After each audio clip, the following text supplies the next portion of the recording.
Good morning. We're wrapping our week up here on this Friday at 130 Cypress Drive in Pine Knoll Shores. Good morning, Tiffany. Good morning, Kenny. We're very excited. We went live today in this great 3-bedroom, 3-bath home in Pine Knoll Shores.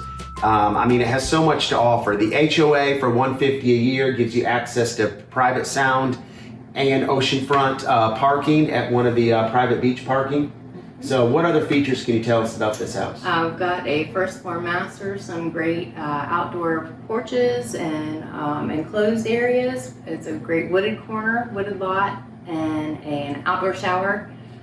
And Just tons of things. tons of things. Too many to list. That's right. I think it's really interesting that in Pine Knoll Shores there are only 7 active properties, 3 of which are condominiums. The other 4 are in Maritime Woods. They're patio homes. This is the only residential on a corner lot in Pine Knoll Shores. The oak trees are amazing. There's so much you can do with this house.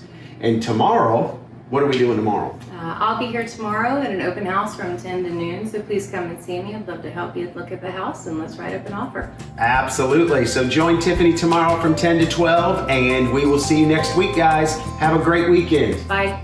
Bye.